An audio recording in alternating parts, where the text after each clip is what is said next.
For the first time ngivumelana lama South Africans nxa besithi bona eZimbabweans asifuni kuyakha ilizwe lethu.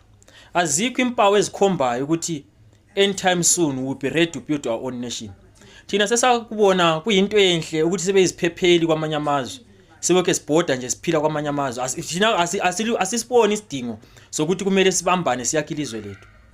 And umoya osibusayo umoya wokuba selfish. Ngoba wonke umuntu uzicabangela yena yedwa. Akekho umuntu oba lelihle lokuba le future lelizwe ukuthi hayi kathi ilizwe leli ngilibona linjani kusasa. Wonke umuntu uzicabangela yena yedwa. Because I don't understand ukuthi yini le engaka engavumi ukuthi sibambane sibe le common goal yokuyakha ilizwe. Abaku ZANU-PF lababona bemnandi ngento zonke ezenzakalayo ngelizwe. Laba abangekho ku ZANU-PF lawo babebona ngelabilihlo. Laba abanye ngapha labo bathi no thina sipheni nokwethu okuyisihlephu siziphathe sodwa siyiZimbabwe. So you can clearly say ukuthi vele asoze sivele eZimbabwe saba le common goal ezosihlanganisa thina njengezizwana zeZimbabwe ukuthi sibe le one focus.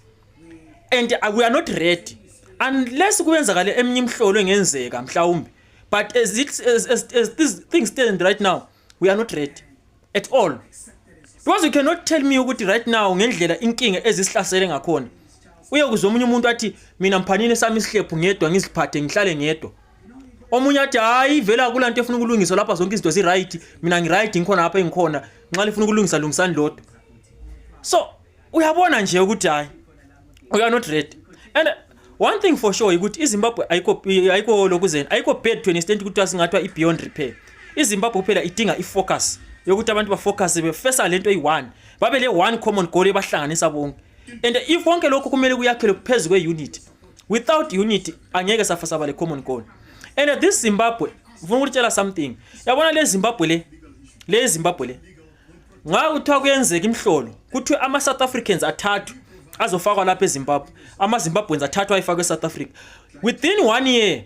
Le Zimbabwe le yabiphakeme ingenye indlela ngoba iZimbabwe ifuna kuphela abantu abazobamba igovernment bayibambe ngci bayenze ukuthi focus ku national building. Ama Zimbabweans maye ngathathwa efakwe ku South Africa ngale state South Africa state ekiyo within 1 year iSouth Africa izibi ngoba abantu bangikhona sihlelo omunye lomunye sicabangela kwakhe akula common goal esihlanganisayo as citizens. So we can clearly see ukuthi not anytime soon kahle I mean amba blame whatever treatment ama South Africans anikeza khona ama Zimbabweans amba blame because we don't have focus. Thina sesazibona ngazathi we are very much comfortable ngempilo lesiphilayo, but we have our own country that need to be built. Thina sifocus ngokuhlala kuphela kube omunye edonsa siyalo omunye edonsa siyalo and ube usucabanga ukuthi and after that we want to blame abantu elizweni labo sithi ba wrong uma be street apet. But thina mangathi amadoda sifocus anokuyakhe ilizwe lethu abanye bathi uyahlanya akula lizwe siliyakhayo thina akula lizwe lisiyakhayo sibe busha sikhala nxa abantu be street apet elizweni labo. Guys asekeleni ukuzenza amazanga. Hello Mzansi, welcome to Mgosi waseMzansi. Nangibhodwa waseZimbabwe sondima imessage to labanye bafowabo abaseZimbabwe uthi kungani nihlezi nifuna kubalekela kulamanye ama country mathi not better in your own countries.